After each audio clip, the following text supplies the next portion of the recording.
nail babes, I know it's been a minute, but I'm finally back and we're bringing dip powder nails back into the spotlight. With all the buzz around gel bands and TPO concerns, I figured let's keep it cute and clean by going UV free with a fall dip set.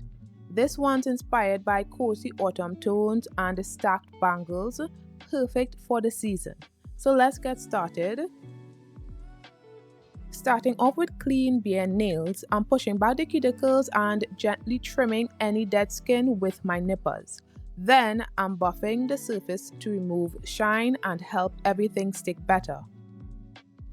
I'm using owned peel-off base coat for easier removal. If you want your nails to last, you should skip this step. I apply a thin, even coat to the entire nail, let it dry, then go in with a second layer, this time leaving a small gap near the cuticle to prevent early lifting.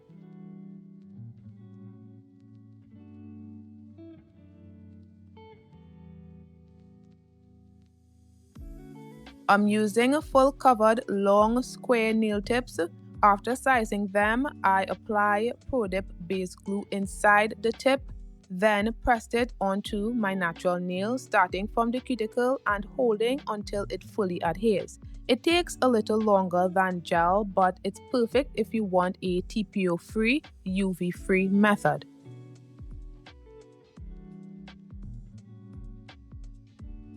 Once the tips are dry, I let them sit for about 5 minutes. I give them a light buff to remove shine, then clip a bit off the length for a more wearable shape.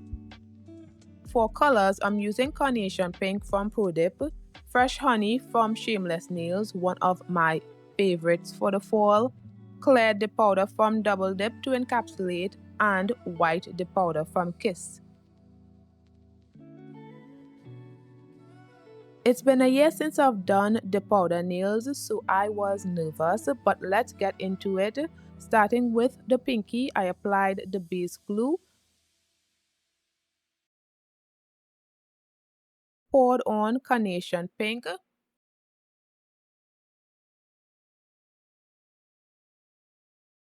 tapped off the excess, and did the same for the ring finger.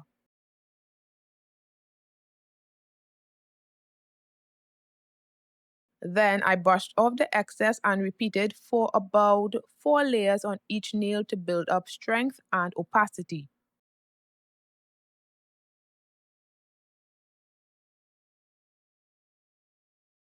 Next up is activator. This step hardens the dip layers so I can file and shape without damaging the design.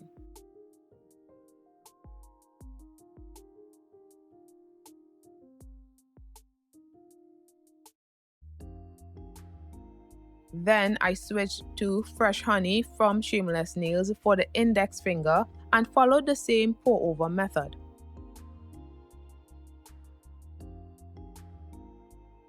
I did about 3 to 4 layers of the Fresh Honey dip powder on the index nail, then applied activator to harden it. Once that was done, it was time to move on to the marble nail, aka the middle finger. I used white dip powder here. And listen, I've never really loved how white dip turns out. It always gives this strange bulky look. For this set, it made the middle nail look wider than I'd like, but we're gonna trust the process. I only did 2 layers of the white dip powder. Then, in a dip tray, I swirled together a mix of the white and Fresh Honey dip powder to create a marble effect. After applying base glue to the middle nail, I dipped it into the marble mixture to get that soft blended stone look.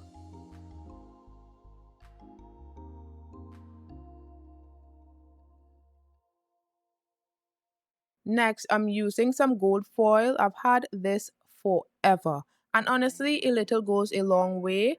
I tore the foil into small pieces, and since dip glue dries pretty fast, I worked in sections, applying glue to the edges of the nail and placing the foil around the perimeter. This part doesn't need to be super neat, it's meant to feel organic and luxe. After that, I encapsulated the whole nail with 2 layers of clear dip powder.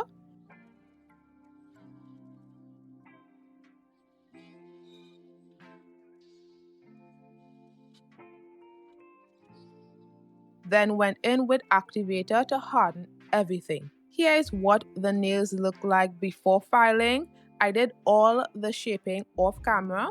Once filed, I applied another layer of activator just to seal it all in. Now, here's where the fun starts. We're getting into 3D art using only dip powder and activator. This is going to give us that bangle stacked effect without using gel or monomer.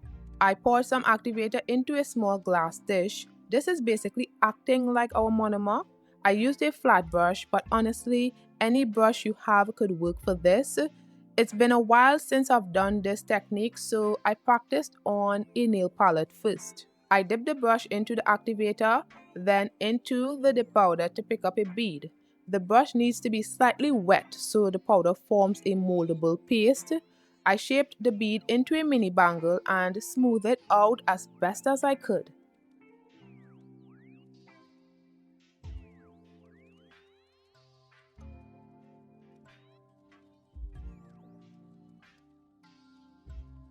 Once it was firm, I peeled it off the palette and placed it onto the ring nail. It was a bit short, so I added more to get the right size.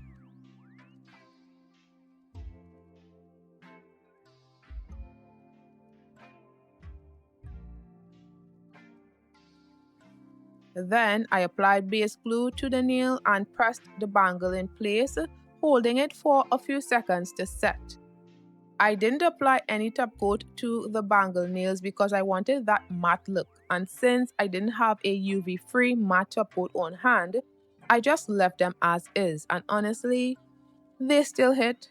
I also extended the bangle a bit on this nail for a better fit. You could do this directly on the nail, but I didn't want to risk staining the design since I had no protective top coat, so doing it on the palette first was definitely the move. I repeated the process on the pinky nail and thumbnail, but this time with white dip powder for contrast. To tie everything together, I dipped the white bangles into the same marble mixture from earlier. I just added base glue, then laid the bangles into the swirl tray to get that soft marble effect. If you're loving this bangle set so far and want to see more creative dip nail ideas, go ahead and hit that subscribe button. I've got plenty more where that came from. Next, I went in with a quick dry top coat on the index and middle nails. And I'm not gonna lie, I was not impressed at all. This was the moment I really started missing my gel top coat, but after applying a second layer, it definitely looked better. Still, I need to do some research and find a better quick dry top coat that actually delivers. Then it was time for some bling. I'm using these chain accessories I got from Temu, and while I thought I had a good variety, this is when I realized my chain collection is looking kind of limited. But I made it work with what I had. I applied thin lines of the powder base glue wherever I wanted the chains to sit and had to move fast because this glue dries like immediately, no time to pause or adjust, but it ended up working out beautifully.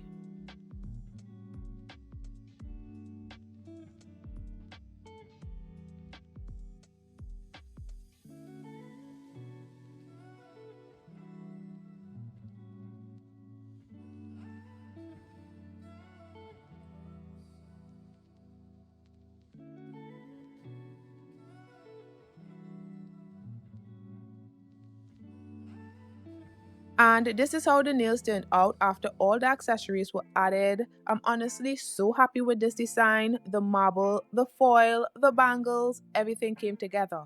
Let me know what you think of this set in the comments and if you've ever tried 3D designs with the powders before. Thanks so much for watching. Don't forget to like, comment, and subscribe if you want more creative dip sets like this. I'll see you guys in my next one. Bye guys.